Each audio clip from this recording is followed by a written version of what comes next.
Hello, જાગૃત આવાજમાં તમારું સ્વાગત છે. મારું નામ છે ચિંતન અખાણી. આપણે સ્ટાન્ડર્ડ 10 મેથ્સ પોલિનોમિયલ જે છે એ આખું સ્ટડી કરી રહ્યા છીએ. આગળના લેક્ચર્સ જોવાના બાકી હોય તો ડિસ્ક્રિપ્શન બોક્સમાં લિંક છે, એની પર ક્લિક કરી તમે લોકો જોઈ શકો છો. અને અમારી સાથે વોટ્સએપ ગ્રુપમાં જોડાવવું હોય તો પણ લિંક અવેલેબલ છે નીચે, એની પર મેસેજ કરો અને અમને કહો કે અમારે 10th સ્ટાન્ડર્ડના વોટ્સએપ ગ્રુપમાં જોડાવવું છે. ગુજરાતી મીડિયમ, ઇંગ્લિશ મીડિયમ બંને માટે છે.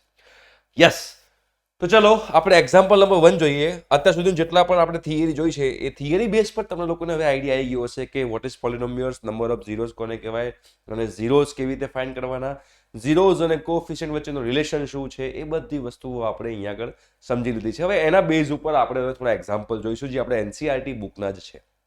ઓકે, તમે જોશો, look at the graph and find the number of zeros. હવે આપણને ખબર છે કે નંબર ઓફ ઝીરોઝ કોને કહેવાશે કે જે ગ્રાફ આપણને આપેલો હોય એ ગ્રાફ એક્સ એક્સિસને જેટલા પોઈન્ટમાં ઇન્ટરસેક્ટ કરે એ આપણા નંબર ઓફ ઝીરોઝ થયા કહેવાય. તો તમે જોશો આ ગ્રાફ ખાલી એક જ જગ્યાએ ઇન્ટરસેક્ટ કરે છે તો એના જે નંબર ઓફ ઝીરો હશે એ 1 હશે. તમે આમાં જોશો તો અહીંયા આગળ 1 અને 2, અહીંયા બે જગ્યાએ ઇન્ટરસેક્ટ કરે છે તો આના નંબર ઓફ ઝીરોઝ કેટલા થશે બેટા? 2 થશે. હા, તકલીફ ના પડે બેટા, ધ્યાન રાખજો. જિંદગીમાં આ બધી વસ્તુઓ આપણને ખબર હોવી જરૂરી છે, બાકી દાવપાણી.com થઈ જશે લાઈફમાં.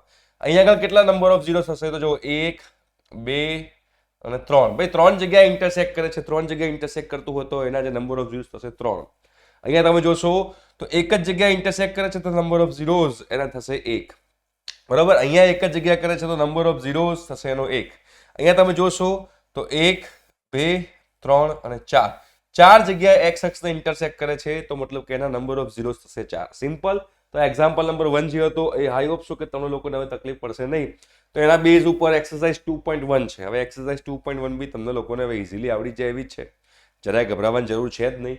શું કીધું છે એમાં? તમારે એમ શું કરવાનું છે બેટા? કશું નથી કરવાનું, એ નંબર ઓફ ઝીરોઝ ફાઇન્ડ કરવાના છે. હવે તમે આ તો નંબર ઓફ ઝીરો ફાઇન્ડ કરી શકશો આપણે જે એક્ઝામ્પલ કર્યું એના પ્રમાણે. આમાં નંબર ઓફ ઝીરો કેટલા થશે? 0.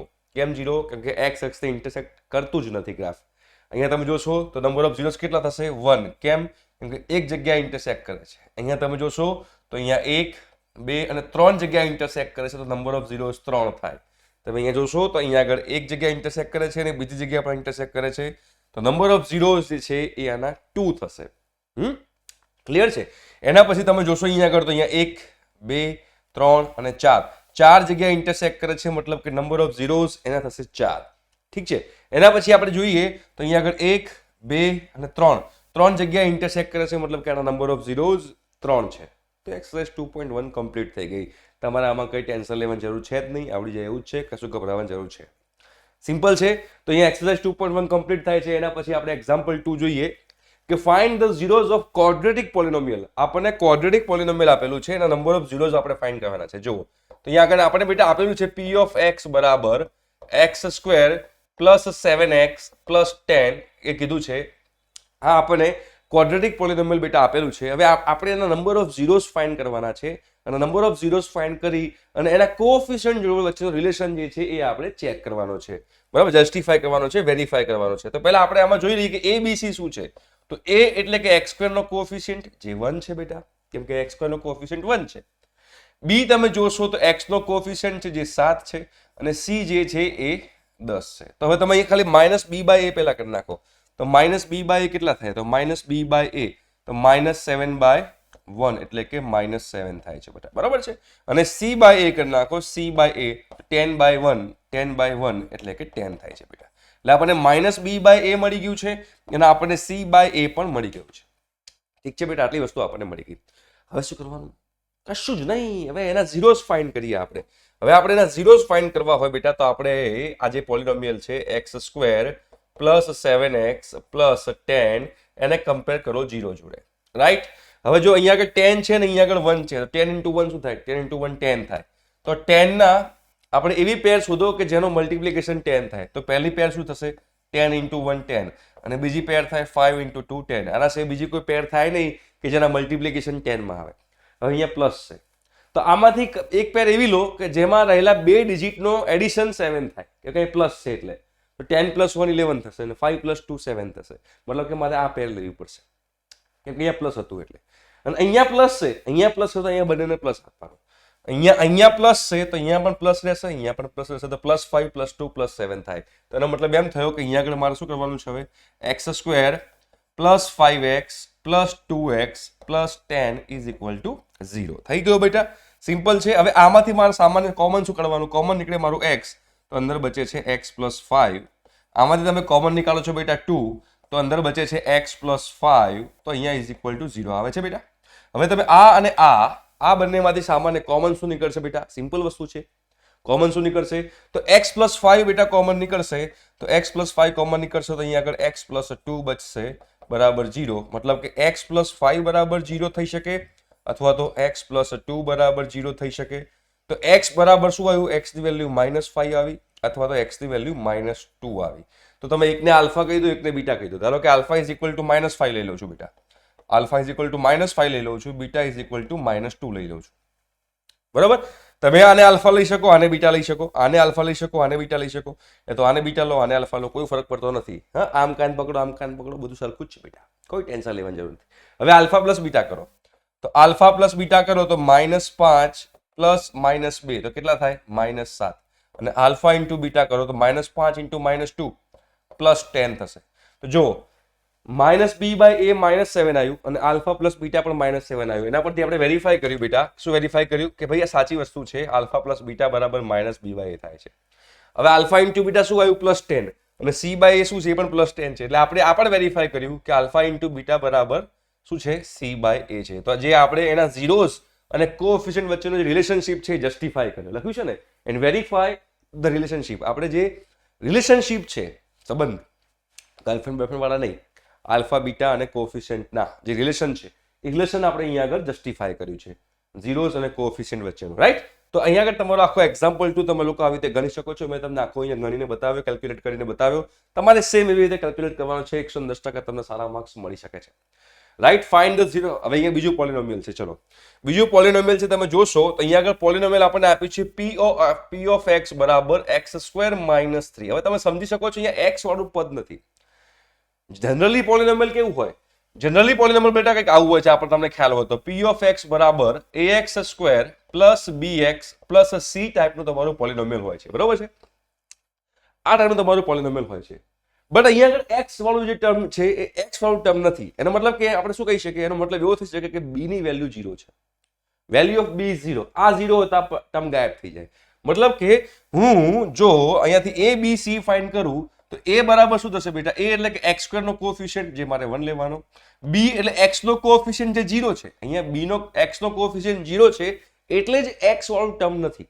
તો b બરાબર 0 લઈ લઈએ અને c બરાબર શું લેવાનું? -3. તો તમે ચેક કરી લો. આલ્ફા પ્લસ બીટા શું થશે? તો સોરી, આલ્ફા પ્લસ બીટા શું? -b/a શું થશે? તમે ચેક કરો. -b/a -b/a તો બેટા -0/1 એટલે કે 0 જ થવાનું છે ને. 0 ના નીચે કંઈ પણ હોય 0 જ થાય. રાઈટ. અને c/a -3/1 તો -3 થવાનું છે. તો આપણે c/a અને -b/a અહીંયા આગળ મળી ગયા છે. હવે આપણે એના ઝીરોઝ ફાઇન્ડ કરીએ. ચલો, તો હવે જ્યારે આપણે એના ઝીરોઝ ફાઇન્ડ કરશું ત્યારે આપણને લોકોને વધારે મજા આવશે. હોલે હોલે હોલે. ચલો, તો મારે અહીંયા x² - 3 બરાબર 0 થઈ જાય. જ્યારે મારે ઝીરોઝ ફાઇન્ડ કરવા હોય તો એ પોલિનોમિયલને મારે કમ્પેર કરવાની 0 જોડે. તો એ પોલિનોમિયલને મેં કમ્પેર કરી બેટા 0 જોડે. ક્લિયર છે બેટા? હવે હું આને આવું લખી શકું. જો ધ્યાનથી જાદુ કરું છું. x² -√3 ભાઈ 3 જે છે 3, એ 3 ને આપણે √3 લખી શકીએ છીએ ભાઈ. સિમ્પલ. તો હવે આ a² - b² જેવી ફોર્મ્યુલા થઈ મારા મુજબ. તમે સાંભળ્યું હોય તો કદાચ જિંદગીમાં આગળ a² - b² બરાબર શું લખાય? a + b a - b. તો અહીંયા આગળ b તરીકે શું છે? √3 અને a તરીકે શું છે? x. તો અહીંયા આગળ આવું લખી શકું, આવું કંઈક લખી શકું. a + b એટલે કે x + √3 ઇન્ટુ x - √3 બરાબર 0. હવે આ બંનેનું મલ્ટિપ્લિકેશન ઇઝ ઇક્વલ ટુ 0 છે. તેનો મતલબ એમ થાય બેટા કે x + √3 બરાબર 0 થશે, અથવા તો x - √3 બરાબર 0 થશે. ઠીક છે બેટા? તો અહીંયા તમે જોશો તો x ઇઝ ઇક્વલ ટુ -√3 થશે અને x ઇઝ ઇક્વલ ટુ +√3 થશે. એટલે એક આલ્ફા લઈ લો જેને -√3 કહી દો, અને બીટા લઈ લો એને +√3 લઈ લો. તો હવે આલ્ફા પ્લસ બીટા કરો બેટા. ચલો, હવે તમે આલ્ફા પ્લસ બીટા કરશો તો -√3 +√3 કેન્સલ થઈ જાય ને. -√3 +√3 કેન્સલ થઈ જાય એટલે કે આલ્ફા પ્લસ બીટા તમારું થશે 0. અને આલ્ફા ઇન્ટુ બીટા ચેક કરો તો -√3 ઇન્ટુ +√3 શું થશે? જુઓ, -√3 ઇન્ટુ પ્લસ રૂટ થ્રી, તો માઇનસ ઇન્ટુ પ્લસ માઇનસ જ રહે, અને minus route three into minus route three into route three 3 થશે, મતલબ કે આન્સર આવ્યો -3. તો જો માઇનસ બી બાય એ 0 આવ્યો અને આલ્ફા પ્લસ બીટા પણ 0 આવ્યો, મતલબ કે અહીંયાથી મેં વેરીફાઈ કર્યું બેટા કે alpha plus beta is equal to minus B by A છે. આલ્ફા ઇન્ટુ બીટા -3 આવ્યું અને સી બાય એ પણ -3 આવ્યું, તો એનો મતલબ કે આલ્ફા ઇન્ટુ બીટા બરાબર બેટા સી બાય એ છે. રાઈટ, ક્લિયર છે? તો અહીંથી પણ આપણે એક્ઝામ્પલ 3 ની મદદથી આપણને ખબર પડી કે આપણે જસ્ટિફિકેશન આપ્યું છે. ક્લિયર છે? હવે આગળ વધીએ. શું કીધું છે? હવે આપણને કદાચ ઝીરોઝ આપેલા હોય, ઝીરોઝ આપેલા હોય ને એની ઉપરથી મારે જો ક્વોડ્રેટિક પોલિનોમિયલ શોધવું હોય તો અત્યાર સુધી આપણે શું કરતા હતા? અત્યાર સુધી આપણે કદાચ ખ્યાલ હોય તો આવું કરતા હતા કે x² - 5x બરાબર છે પ્લસ 6 ઇઝ આ જે પોલિનોમિયલ છે એના ઝીરોઝ ફાઇન્ડ કરો, એના ઝીરોઝ ફાઇન્ડ કરો. પોલિનોમિયલ આપેલું હોય, યસ, એના પરથી ઝીરોઝ ફાઇન્ડ કરો. હવે ઊંધું, રિવર્સ, ઉલટા પુલટા ઝીરોઝ આપણને આપેલા હોય એના પરથી પોલિનોમિયલ ફાઇન્ડ કરો. તો એના માટે ઇક્વેશન તમારે એક વસ્તુ યાદ રાખી દેવાની, એક જ ઇક્વેશન, p ઓફ x બરાબર શું લખવાનું ખબર છે? x² minus alpha plus beta x plus alpha into beta. બસ આ ઇક્વેશન યાદ રાખી દો. જે આલ્ફા ને બીટા શું છે બેટા? આલ્ફા અને બીટા ઝીરોઝ છે, આલ્ફા અને બીટા 0 છે. તો જ્યારે આપણને ઝીરોઝ આપેલા હશે ને દીકરા, જ્યારે આપણને ઝીરોઝ આપેલા હોય તો એ ઝીરોઝ ઉપરથી હું પોલિનોમિયલ ફાઇન્ડ કરી શકું છું. તો 0 મને આપે છે, જો અહીં આગળ -3 ને -2, આ એક્ઝામ્પલ નંબર 4 છે. તો આલ્ફા બરાબર -3 લઈ લો અને બીટા બરાબર +2 લઈ લો, તો મૂકી દો આની અંદર. તો x² આ માઇનસ આલ્ફા બરાબર -3 લઈ લો, બીટા બરાબર +2 લઈ લો ઇન્ટુ x પ્લસ આલ્ફા -3 લઈ લો અને બીટા લઈ લો +2. બરાબર છે? તો સિમ્પ્લિફાય કરીએ આપણે એને, તો x² માઇનસ -3 + 2 -1 થાય, તો -1 ઇન્ટુ x, -3 ઇન્ટુ 2 -6 થાય, અને આગળ પ્લસ છે તો -6, માઇનસ માઇનસ આ પ્લસ થઈ જાય, તો x² પ્લસ x -6 આ આપણું પોલિનોમિયલ આવ્યું. જોયું? એટલે આપણે બેટા 0 આપેલા હતા, એ 0 પરથી મેં પોલિનોમિયલ લાવ્યું, અને 0 ઉપરથી જ્યારે પોલિનોમિયલ લાવું છું ત્યારે મારી પાસે આ ઇક્વેશન છે, જે ઇક્વેશન આપણને બધાને ખબર હોવી જોઈએ કે p ઓફ x બરાબર x² minus alpha plus beta into x plus alpha into beta બરાબર 0. આ આપણને ખ્યાલ હોવો જોઈએ. જો આપણને ખ્યાલ આવી જાય તો તમારો બેડો પાર થઈ જાય, તમારી જિંદગી જન્નત બની જાય. ઠીક છે? તો એક્ઝામ્પલ નંબર 4 જે તમને લોકોને ખબર હોવી જોઈએ. ઠીક છે? એના પછી આપણે જોઈએ એક્ઝામ્પલ નંબર 5. આ એક્ઝામ્પલ નંબર 5 સ્ટાર વાળો છે. સ્ટાર વાળો મતલબ કે ડિફિકલ્ટ એક્ઝામ્પલ છે, મતલબ કે જો તમે બેઝિક મેથ્સ કરતા હોય તો કરવાની જરૂર નથી, પણ તમે સ્ટાન્ડર્ડ મેથ્સની તૈયારી કરતા હોય તો આપણે કરવું જોઈએ. જો તમારે 11th JEE મેન્સ એડવાન્સની પ્રિપેરેશન કરવી હોય, 11th તમે મેથ્સ લેવાના હોવ તો તમારા માટે બહુ અગત્યનું છે. ઓકે, તમારે એન્જિનિયરિંગ સાઈડ ભણવા જવું હોય તો આ તમારા માટે અગત્યનું છે. જો શું કીધું છે? વેરીફાઈ ધેટ 3 - 1 ને -1/3 are the zeros of the polynomial. એક આપણે ક્યુબિક પોલિનોમિયલ આપ્યું છે, આપણે ચેક કરી નાખીએ કે ક્યુબિક પોલિનોમિયલ શું છે. તો p ઓફ x બરાબર આપણે આપ્યું છે બેટા 3x² -5x² -11x -3. આપણને એક આ ક્યુબિક પોલિનોમિયલ આપ્યું છે અને એવું કીધું છે કે આ ત્રણ એના ઝીરોઝ છે એનું વેરીફાઈ કરો. કયા ત્રણ? તો એક આલ્ફા બરાબર લઈ લઈએ +3, બીટા બરાબર લઈ લઈએ -1 અને ગામા બરાબર લઈ લઈએ -1/3. આ ત્રણ એના ઝીરોઝ છે. હવે ઝીરોઝ હોય એનો મતલબ શું થયો?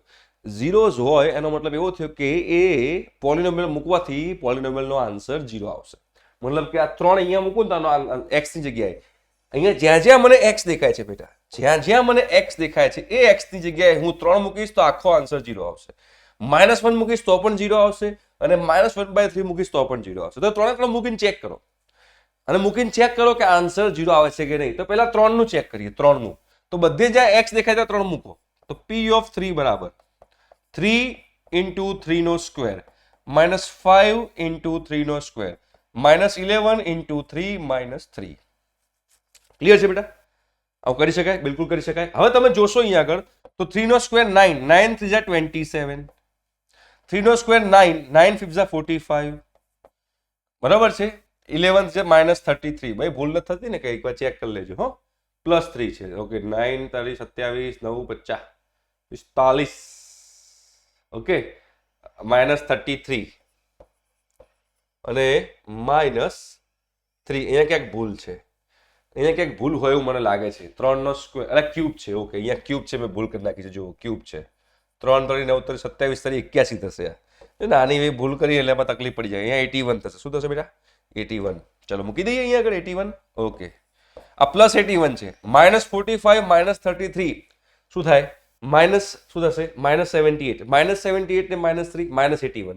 તો આ આખું -81 છે અને આ +81 છે, મતલબ કે આન્સર આવ્યો 0. મતલબ કે અહીંયા x બરાબર 3 મૂકવાથી પોલિનોમિયલનો આન્સર 0 આવ્યો. મતલબ કે 3 એ આ પોલિનોમિયલનો 0 છે. જસ્ટિફાઈ કર્યું. હવે આપણે એકવાર -1 મૂકીને ચેક કરીએ. ચલો, તો p ઓફ -1 મૂકીને ચેક કરો. p ઓફ -1 મૂકીને ચેક કરો. તો 3 × -1 નો ક્યુબ, -5 × -1 નો સ્ક્વેર, -11 × -1 -3. ચલો ચેક કરીએ. -1 નો ક્યુબ -1, -1 × 3 -3 થાય બેટા. -1 નો સ્ક્વેર +1, +1 × -5 -5 થાય બેટા. -1 × -11 +11 થાય બેટા, અને -3 થાય. તો જો -3 -5 -8, -8 -3 -11, -11 + 11 0. તો p ઓફ -1 પણ 0 આવ્યો. અને p ઓફ -1 0 આવ્યો તો એનો મતલબ એમ થયું કે -1 જે છે એ પણ આ પોલિનોમિયલનો 0 છે. રાઈટ છે. હવે એના પછી આપણે ચેક કરીએ p ઓફ -1/3. ચલો -1/3 ચેક કરો. મતલબ કે જ્યાં જ્યાં આપણે x દેખાય ત્યાં -1/3 મૂકો. તો જો શું થશે? 3 × -1/3 નો ક્યુબ, -5 × -1/3 નો સ્ક્વેર, -11 × -1/3 -3. ચલો, તો અહીંયા એક 3 કટ થઈ જાય તો શું બચે? -1/3 નો સ્ક્વેર બચે. ઉપર એક 3 છે ને અહીંયા આગળ ક્યુબ છે એટલે ક્લિયર છે. અહીંયા તમે જોશો તો -5 અહીંયા થઈ જશે 1/9. અહીંયા માઇનસ +11/3 -3. જો તો અહીંયા આગળ +1/9 -5/9 +11/3 -3. જો માઇનસ છે તો સ્ક્વેર છે તો માઇનસ પ્લસ થઈ જાય ને. એ -1/3 નો સ્ક્વેર +1/9 થાય. +1/9 × -5 તો -5/9. ધીમે ધીમે આ બધું મેથ્સનું નાનું નાનું કેલ્ક્યુલેશન છે, આપણને આવડવું જોઈએ. ઠીક છે. લસા કેટલો લેવાનો? LCM 9 લઈ લો. અહીંયા 1 -5 +33 -27. બરાબર છે? કોઈ ભૂલ નથી ને? ઓકે, ચલો ડન છે. ઓકે, અહીંયા -1 આવશે. સોરી, -1/9 આવશે. નાની એવી ભૂલ કરી દઈએ એટલે ભૂલ થઈ જાય. -1/9 આવશે. કેમ -1/9 આવશે? કેમ કે અહીંયા 3 કટ કર્યો તો -3 નો સ્ક્વેર બનશે પણ -1 નો ક્યુબ બનશે. એટલે અહીંયા આપણે ભૂલ કરી દીધી. નાની ભૂલ ના થાય એના માટે ધ્યાન રાખજો. અહીંયા થોડું સિમ્પ્લિફાય કરી નાખું. જો એ સિમ્પ્લિફાય કરો કોઈને ભૂલ ના થાય. આ 3 છે અને -1/27 બચશે. -1/3 નો ક્યુબ, -1/3 નો ક્યુબ થાય -1/27. 3 9 27 એટલે -1/9. એ -1 આવશે. 33 -1 +32 -27 -5 -27 -5 -32 પેલું +32 બંને 0 થઈ જાય તો 0/9 બેટા. 0/9 તો 0 જ થાય ને, હે ને? તો ભાઈ આ પણ એનો 0 છે. મતલબ કે 3 એના 0 છે. હવે 3 એના 0 હોય તો હવે આપણે પેલું જસ્ટિફાય કરવાનું છે. શું જસ્ટિફાય કરવાનું છે? તમે આ વસ્તુ શોધી કાઢો. પહેલા -b/a શોધી કાઢો શું છે, c/a થાય શું છે શોધી કાઢો, અને d/a -d/a શું થાય શોધી કાઢો. અને આ બાજુ શું શોધવાનું? Alpha plus beta plus gamma શોધી કાઢો. Alpha beta plus beta gamma plus gamma alpha શોધી કાઢો કેટલા થાય છે બેટા. અને alpha into beta into gamma કેટલા થાય શોધી કાઢો. ચલો પહેલા -b/a કરી નાખીએ. તો -b/a, તો -b/a a b c d પેલા કેટલા છે જો તમે ચેક કરો. 3 -5 -11 -3. એ શું છે? a છે 3, b છે -5, c છે -11 અને d છે 3. કદાચ ચેક કરી લેવા દેજો મને. 3 -5 -11 -3 તો -3 છે. ઓકે, ચલો -b/a શોધો બેટા. -b/a તો -b/a એટલે શું થશે? -b/a. b -5 છે અને a છે તમારો 3, તો માઇનસ પ્લસ એટલે 5/3 થયું. c/a શોધો. c છે -11, a છે 3 તો -11/3. ચલો d/a શોધો. -d/a તો પેલા માઇનસ આ જે માઇનસ છે તો મૂકી દીધું. હવે d/a, d શું છે? -3 તો -3/a +3 છે. તો અહીંયા 3 કેન્સલ ને માઇનસ પ્લસ એટલે કે 1 આન્સર આવી ગયો. ઠીક છે. હવે આલ્ફા બીટા ગામા શોધો. આલ્ફા બીટા ગામા તો આપણને આપેલા જ છે. 3 -1 ને -1/3. શું આપેલું છે? આલ્ફા બરાબર આપણે 3 લઈ લઈએ, બીટા બરાબર લઈ લઈએ આપણે -1 અને ગામા બરાબર લઈ લઈએ -1/3. ત્રણે ત્રણનું બેટા એડિશન કરો. ચલો શું થાય જુઓ, 3 -1 -1/3 એલસીએમ લઈ લો તો 9 -1 9 જો અહીંયા આગળ એલસીએમ લો 3 તમે એલસીએમ લો 3 એલસીએમ લો શું થશે જુઓ 9 -3 -1 તો 9 -3 +6 +6 -1 +5 તો આનો આન્સર આવે 5/3. તમે જુઓ alpha plus beta plus gamma is equal two -b/a છે, કેમ કે -b/a નો આન્સર પણ 5/3 આવ્યો છે અને આલ્ફા પ્લસ બીટા પ્લસ ગામાનો આન્સર પણ 5/3 આવ્યો છે, એટલે એ બંને સેમ છે. હવે આલ્ફા બીટા કરો, આલ્ફા ઇન્ટુ બીટા કેટલા થાય -3, બીટા ગામા કરો, બીટા ઇન્ટુ ગામા +1/3 થશે અને ગામા આલ્ફા તો 3 ઇન્ટુ -1/3 -3. બરાબર છે, ક્લિયર છે. હવે આપણે એલસીએમ લઈ લઈએ તો નીચે 9 આવશે. બરાબર, અહીંયા આગળ -9 +1 -9. ઠીક છે, કઈ ભૂલ નથી ને, એકવાર ચેક કરી લઈશું આપણે. Alpha into beta -3, beta into gamma 1/3 ને ગામા ઇન્ટુ આ -1 આવશે બેટા. બરાબર, આ -1 આવશે, અહીંયા ભૂલ થઈ ગઈ આપણી, અહીંયા આવશે -1. ઠીક છે, તો અહીંયા થશે -3. તો -9 -3 -12 -12 + 1 -11 તો આન્સર શું આવ્યો -11/3. એલસીએમ 3 લઈએ છીએ ને આપણે, એલસીએમ 3 લઈએ છીએ તો -11/3 આવ્યો. મતલબ કે આનો આન્સર આવ્યો 11/3 માઇનસમાં. અને અહીંયા જો c/a છે એ પણ 11/3 આવ્યો, -11/3. મતલબ શું થયું કે alpha beta, beta gamma plus gamma alpha એ ત્રણેયનું એડિશન c/a જેટલું થાય, જે આપણે આગળના લેક્ચરમાં જોયું છે. અને ત્રણનું મલ્ટિપ્લિકેશન કરો તો 3 ઇન્ટુ -1/3 જો 3 ઇન્ટુ -1/3 -1 -1 ઇન્ટુ -1 +1 તો ત્રણેયનો મલ્ટિપ્લિકેશન, આ ત્રણેયનો મલ્ટિપ્લિકેશનનો આન્સર 1 આવે છે. અને તમે -d/a જો -d/a પણ +1 આવ્યો, મતલબ કે આલ્ફા પ્લસ બીટા એટલે કે alpha into beta into gamma બરાબર -d/a છે. એટલે જે પેલું રિલેશન હતું એ રિલેશન આપણે જસ્ટિફાય કર્યું. કયું? પહેલું રિલેશન આ હતું કે alpha plus beta plus gamma બરાબર -b/a. આ પણ જસ્ટિફાય થયું, વેરીફાઈ થઈ ગયું. Alpha beta plus beta gamma plus gamma alpha બરાબર c/a થાય, જે એ પણ આપણે નક્કી જોઈ લીધું. અને alpha into beta into gamma -d/a થાય, એ પણ આપણે આમાં જોઈ લીધું. રાઈટ, તો આ એક્ઝામ્પલ નંબર 5 હતો, જે તમને લોકો છે સિમ્પલ જ, કશું અઘરું નથી, આવડી જાય એવો જ છે. તમે ટ્રાય કરજો તો આવડી જશે, બહુ સિમ્પલ જ છે. ઠીક છે, તો એક્ઝામ્પલ નંબર 5 અહીંયા આગળ કમ્પ્લીટ થાય છે. હવે આપણે નેક્સ્ટ લેક્ચરની અંદર એક્સરસાઇઝ નંબર 2.2 જોઈશું, એટલે આપણું ચેપ્ટર નંબર 2 કમ્પ્લીટ થશે. ઠીક છે, thank you so much, by.